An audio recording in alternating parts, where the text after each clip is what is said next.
Nous lisons dans l'évangile de Marc au chapitre 4. Nous allons lire deux versets que nous avons lus hier, à savoir les versets 11 et 12 qui sont insérés dans, d'un côté, la parabole du semeur et de l'autre côté, son explication. Je reviens sur ces paroles de Jésus parce qu'elles sont, en tout cas telles que nous les lisons, incompréhensibles. Il leur dit: c'est à vous qu'a été annoncé le mystère du royaume de Dieu, mais pour ceux qui sont dehors, tout se passe en parabole. Jusque-là ça va, mais le verset 12. Afin qu'en voyant ils voient et n'aperçoivent point, et qu'en entendant ils entendent et ne comprennent point, de peur qu'ils ne se convertissent et que les péchés ne leur soient pardonnés. Comme si il ne fallait pas qu'ils se convertissent et que leurs péchés soient pardonnés. Alors bien sûr, certains commentaires disent oui, mais c'est parce que c'était pas l'heure. C'est quand même curieux ce texte. Ce texte est repris dans les autres évangiles, Matthieu, Luc, avec des choses en commun et quelques petites portions de phrases qui sont différentes. Mais nous allons essayer de rester centrés sur l'évangile de Marc. Et après, nous reviendrons sur Matthieu avec quelques éléments de plus, pour encore mieux comprendre. Afin que, voyant, ils voient et n'aperçoivent point, le afin que est bien traduit ina, c'est-à-dire pour que, il y a un but, il y a vraiment un but. Le but, c'est qu'en voyant, ils ne voient point, ils n'aperçoivent point. Voilà. Les deux négations, en voyant, ils voient et n'aperçoivent point, et qu'en entendant, ils entendent et ne comprennent point, c'est mais. Donc ce n'est pas par contre, là, ce n'est pas une négation absolue. Ce n'est pas absolument pas. C'est pas qu'il ne faut pas qu'ils comprennent du tout, mais c'est une négation qui interroge, qui nécessite un acte de volonté. Un acte de la volonté et de la pensée. Ça veut dire que cette négation, elle est liée à ce que l'interlocuteur va vouloir et va penser. On sent déjà une certaine responsabilisation, une certaine responsabilité dans ce qui va se passer. L'expression « de peur que », en grec « mé poté », donc on retrouve le « mé » d'ailleurs, mais « mé poté », littéralement « de peur que jamais ».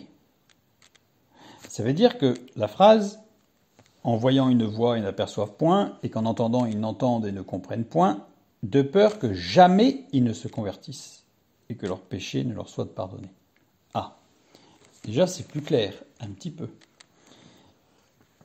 C'est l'objectif, on le sent, c'est qu'un jour ils se convertissent et que leurs péchés soient pardonnés. Ici, dans cette succession que l'on voit dans ce texte, on voit que Dieu a parlé avec solennité. Il a appuyé, je pourrais presque dire, il a alourdi sa parole.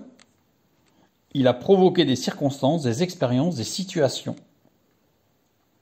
pour révéler la malhonnêteté des cœurs, pour révéler le manque de prise de conscience personnelle de ce que Dieu demande, pour révéler ce qui n'est pas bon, ce qui est faux dans le cœur. De peur que jamais ils ne voient de leurs yeux et n'entendent de leurs oreilles, ils ne comprennent de leur cœur, ne se convertissent et qu'ils ne les guérissent.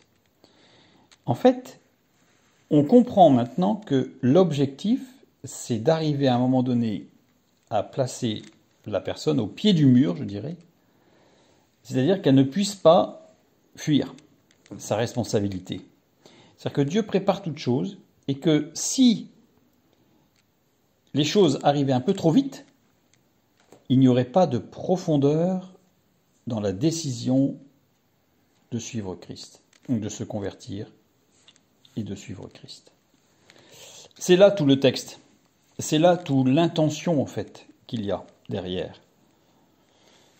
Nous continuons avec les verbes employés.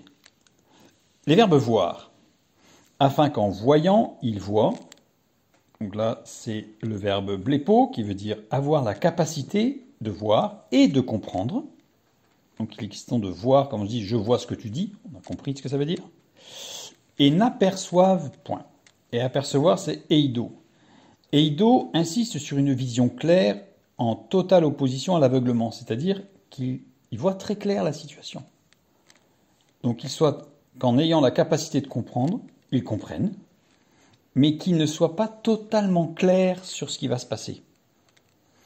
Et qu'en entendant, le verbe entendre ici, akuo, en entendant ils entendent, c'est le même verbe, considérer ce qui est ou ce qui a été dit. Ils ne comprennent, le verbe comprendre ici, sunyemi, adapter la perception avec la chose perçue. Une notion de contrainte. En plus, les verbes voir et entendre, le premier verbe est au participe, comme en français, en voyant, en entendant, et le deuxième verbe, lui, est au subjonctif, donc exprime une possibilité. Et là, on se rend compte que si tout était clair dès le départ, en fait, les gens s'adapteraient sous une sorte de forme de contrainte intellectuelle en disant « bah oui, c'est évident, il faut que je le fasse, quoi ». Mais du coup, ce ne serait pas du cœur. Il n'y aurait pas de conversion, véritablement. Il y aurait une adaptation. On le voit bien avec sunyemi, qui est traduit par comprendre, adapter la perception avec la chose perçue, avec une notion de contrainte. Donc, sous contrainte, on est obligé, bien sûr. Convertir ici, de peur que jamais ils ne se convertissent, épistréphos, c'est-à-dire littéralement se détourner de son ancienne conduite.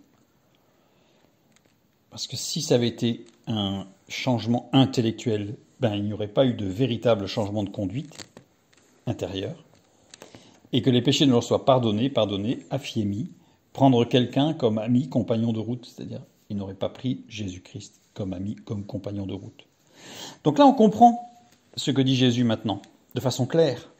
C'est que Dieu va conduire les choses pour que des événements se produisent, pour que des choses viennent à révéler, comme je l'ai dit tout à l'heure, la malhonnêteté du fond du cœur de l'homme, pour la révéler complètement.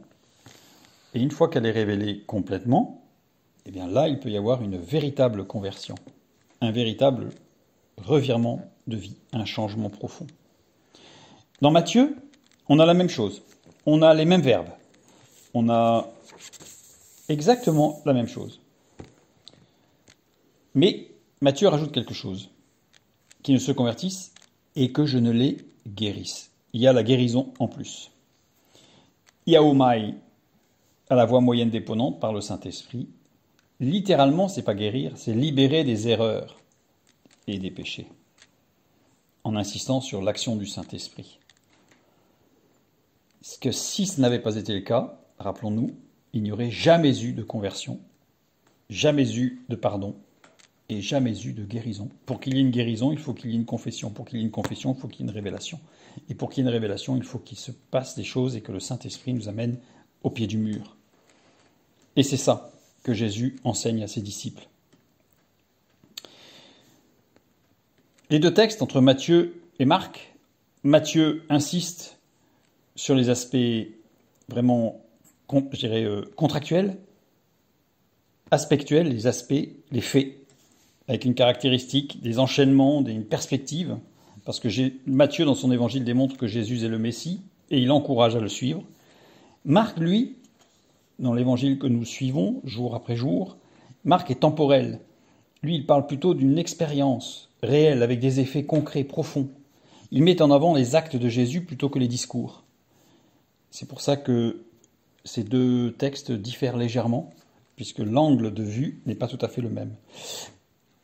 Et ça reprend exactement ce qui s'est passé dans le Nouveau Testament, quand on lit que Dieu endurcit le cœur du Pharaon, que Dieu endurcit le cœur de tel roi ou de tel roi. Pourquoi ? Parce qu'il fallait que ces personnes aillent jusqu'au bout de leur malhonnêteté, quelque part, pour que cette malhonnêteté se révèle au plein jour. Dieu est lumière, Dieu est vérité. Et à ce moment-là, le Saint-Esprit fait plier les genoux, littéralement, pour qu'il y ait conversion, pardon et guérison.